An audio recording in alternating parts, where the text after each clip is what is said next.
संतनगर की शासकीय प्राथमिक शाला बेहाटा के बच्चों को भोजन के मेनू के बारे में कुछ नहीं पता। जो मिलता है खा लेते हैं, फिर चाहे वह फीके चावल ही क्यों ना। यह स्थिति है संतनगर के शासकीय प्राथमिक शाला बेहाट। यहाँ की प्राथमिक शाला में मध्याह्न भोजन में पौष्टिक आहार के रूप में रोजाना केवल एक ही खाना परोसा जाता है, जबकि स्कूल में लगे मेनू चार्ट के अनुसार शनिवार को वेज पुलाव, टमाटर चटनी व वेज रायता दिया जाना था। खाना बनाने वालों की माने तो स्वयं सहायता समूह से उन्हें प्रॉपर राशन नहीं मिल पा रहा है। इस वजह से जो भी उपलब्ध होता है वही बनाना पड़ता है। अब इसमें सरकार के पौष्टिक आहार योजना को और स्कूल के लगे मेनू चार्ट को स्वयं सहायता समूह ठेंगा दिखाते नजर आ रहे हैं। बैरागढ़ से संजना प्रियानी की रिपोर्ट।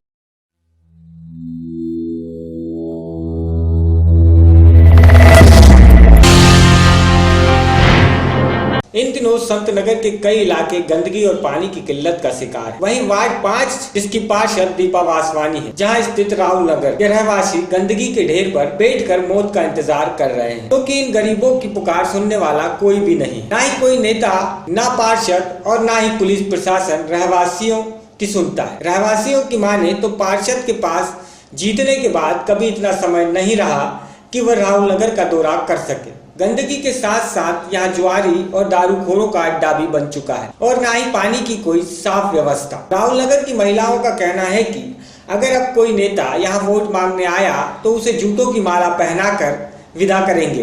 हमारे इधर पानी की समस्या है, झाड़ू लगाने वाला नहीं आता, कोई भी गंदगी बहुत है, जानवर कई मारे हमारे घर का सामने फेंक के जा रही है। नल नहीं है हमारे पास में, पानी नहीं आ रही है, नाली नहीं है बिल्कुल भी, में पानी नहीं है। और जब वोट मांगने आती है मैडम तभी बोलती है, जब भी आते वो साल भर कुछ नहीं आते। और हमारा तो यहाँ पर कुछ दीपा वासवानी कितनी बार आई है यहाँ पर? मैडम यहाँ वोट मांगने आई थी, तब से नहीं आई वो। उसके बाद कभी आई नहीं? 2.5 सालों में आज तक नहीं आई वो। कोई कभी विकास कार्य किया इधर? कुछ भी नहीं करा। रोड का वादा करके गई, रोड भी नहीं पूरा इधर में। पानी का वादा करके गई, पानी भी नहीं करवाया आज तक भी रोड। और ये तुम्हारी नाली, हमारे इधर नाली की समस्या, वो भी कचरा वाला बिल्कुल नहीं आता हमारे इधर। कौन सा एरिया पड़ता है ये? राहुल नगर, बेटा गाँव। ये क्या बना हुआ है कुंभा? ये सामने मसान है, इंसान जलते रहे, इतनी बुरी बदबू आती है कि हम खाना नहीं खा सकते। जानवर मरते, हमारे इधर घर बनी पटक के जाते यहाँ हमारे घर के पास। और नगर निगम गाड़ी अभी तक आई है? नगर निगम की गाड़ी एक दिन भी नहीं आती मैडम, कभी भी। यहाँ पे आप कभी नगर निगम गाड़ी आई, हम फोटो खींच के आपको बताएंगे कहाँ आ रही है। नहीं आता, कुछ भी नहीं आता यहाँ। पानी की समस्या भी है, पानी की समस्या मैडम। पानी ला रही है, पंप से पानी ला रही है, लाइट है बस। नहीं बता रही, नहीं देना हमें। हमारा राशन कार्ड नहीं मिले, हमें डायरी नहीं है हमारे पास में, और हमारे कुछ भी लाभ मिले ही नहीं। हमारे बच्चे जाते हैं तो पट्टा मांगते हैं, घर का पट्टा मांगे, नल मांगने जा।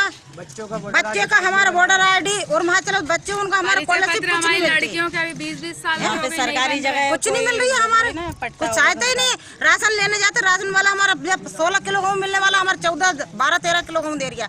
कभी चावल नहीं देते, कभी तेल नहीं देते, टंकी नहीं मिली हमको, कुछ भी सामान नहीं मिला हम तो मोदी तक नहीं देते वोट, किसी को नहीं दे हम। अब कहीं को भी नहीं तो आ जाए यहाँ पे, हम किसी को नहीं देंगे वोट।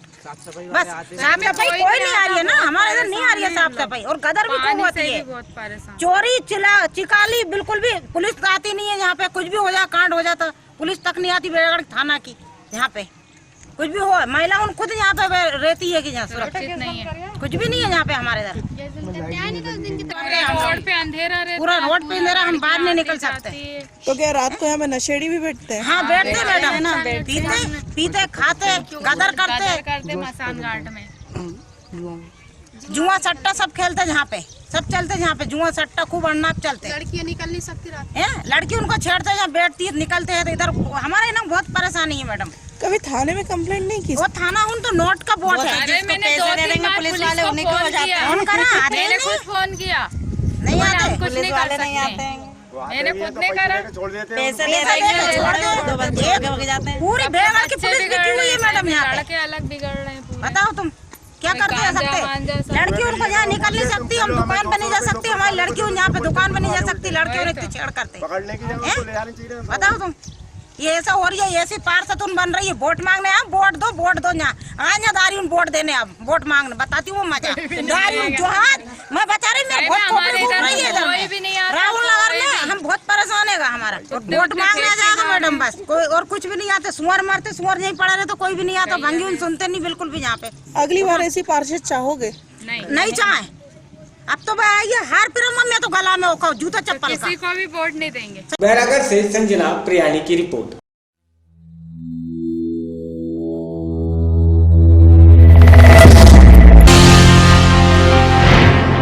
केंद्रीय मंत्री नितिन गडकरी अपने बीजेपी उम्मीदवार का नाम बार बार भूलते नजर आए। उपेंद्र तिवारी की जगह बार बार वीरेंद्र तिवारी संबोधित करते रहे। मंत्री जी एक ही बार नहीं बल्कि कई बार अपने उम्मीदवार का नाम सही नहीं ले पाए। मैदान में बैठी जनता भी काफी आश्चर्यचकित थी। आइए आपको खुद सुनाते हैं मंत्री जी की जुबानी।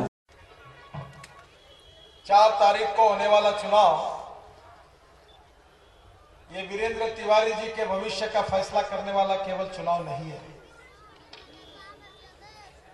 यह चुनाव सही अर्थ में उत्तर प्रदेश की जनता के भविष्य का और तकदीर का फैसला करने वाला चुनाव है। और मैं आपको वचन देता हूं, अगले साल वीरेंद्र जी मैं आपके विधानसभा में आऊंगा, उपेंद्र जी, तो हमारा हवाई जहाज गंगा के पानी पर उतरेगा, उसको लेकर हम आएंगे। ये मैं आपको वचन दिलाना चाहता हूं।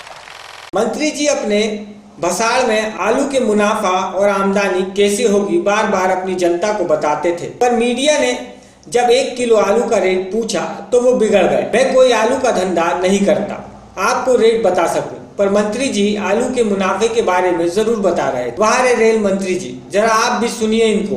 देखिए, पहली बात तो ऐसी है कि आलू का जब तक दूर दूर तक मार्केट नहीं होगा, तो आप समझिए। देखिए, मैं कोई बाजार भाव के धंधा नहीं आलू का करता हूँ ताकि आपको रेट बता सकूं। को एक सच बताता हूँ कि पानी के ऊपर से जब ट्रांसपोर्ट शुरू हो जाएगा तो 200 लाख टन माल गंगा में ट्रांसपोर्ट होगा और यहाँ से म्यांमार तक, बांग्लादेश तक, बंगाल तक, नॉर्थ ईस्ट तक जाएगा।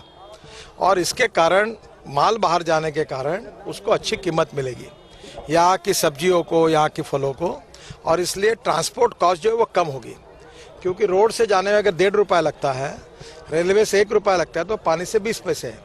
मायावती के बारे में भी उन्होंने टिप्पणी की। उन्होंने कहा कि मायावती की पार्टी परचून की दुकान है, उनकी पार्टी में एक ही कुर्सी है, बाकी सब नीचे बैठते हैं। और मायावती जी की पार्टी तो 1 मैन पार्टी है, होलसेल किराने की दुकान। एक मैडम बैठी है, बाकी कुर्सी पर, बाकी नीचे बैठो। एक अनार 100 बीमार। बलिया से संजीव कुमार की रिपोर्ट।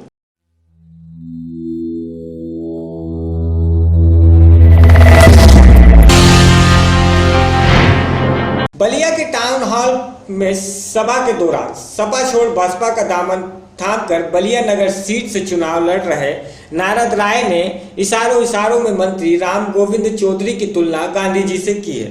नारद राय ने कहा कि बगल में सपा के मंत्री चुनाव लड़ रहे हैं, वह हिंदुस्तान के गांधी जी हैं। 5 स्टार होटल है, 5 एकड़ घर है, 2000 सादरी है, दिन में 3 बार मालिश कराते हैं। क्योंकि वहां के जनप्रतिनिधि जी गांधी जी है, गांधी जी है। 6 एकड़ में घर बनवाया, मैं कुछ करना नहीं चाहता हूँ, गांधी जी है। 5 स्टार होटल है रजिस्ट्रेशन गाजियाबाद में, गांधी जी है। कुछ करना ठीक। 1500 सदरी है, कुर्ता का पता ही नहीं कितना है, गांधी जी है। गांधी जी बिना कपड़े के थे, पिछले जन्म के गांधी जी का भी गांधी जी कपड़ा पहन के इस्तेमाल कर रहे हैं। बलिया को बर्बाद करने वाले लोग हैं। 3 बार दिन भर में मालिश कराते हैं। ये 3 हाली मालिश कराइयो, करने से विकास हो ही। विकास खातिर रही जूता जले फाट न जाई, तब ले दौलत रहेगा बड़ी, चाहे मुख्यमंत्री की यहाँ, चाहे मंत्री की यहाँ, चाहे अधिकारी की यहाँ, चाहे मौका पर। माननीय मिश्रा जी बहुत कराया हम लोगों ने।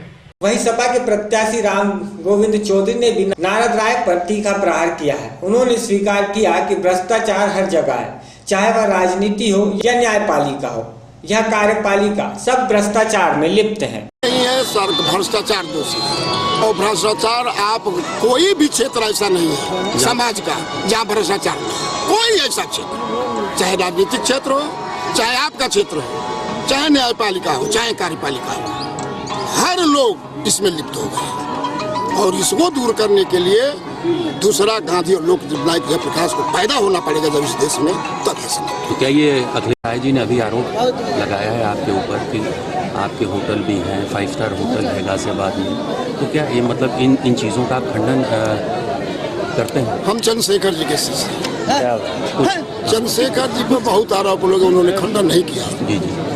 मैं तो विधानसभा में मैं अकेला व्यक्ति हूँ खड़ा होकर कहा कि दुनिया की कोई एजेंसी, हिंदुस्तान की एजेंसी सभी विधायकों की जांच करने की किसके पास कहा? नारद राय ने ये भी आरोप लगाया। नारद राय का स्तर हमारा स्तर नहीं है। सुनिए हमारी बात। जी। हम नारद राय की बात नारद राय से पूछिए, मेरी बात मतलब क्यों आप इतने ईमानदार होते हुए सारे काम आपके अच्छे हैं, अच्छे रहे, आपको गांधी की भी उन्होंने उपाधि दी, तो मतलब आप मानते हैं कि गांधी के आसपास भी आप हैं? जैसे उन्होंने कहा कि ये गांधी है, इनके पास 100 कुर्ते हैं, हजारों कुर्ते हैं, हजारों सदरी हैं, तो मतलब क्या मतलब आप मानते हैं ऐसा क्यों आपके बारे में कह रहे हैं नारद? ऐसा नरगल प्रलाप करने वाले लोग को जनता सबक खुद सिखा देती है। मतलब आप मानते हैं कि उनकी हार निश्चित है? बलिया से संजीव कुमार की रिपोर्ट।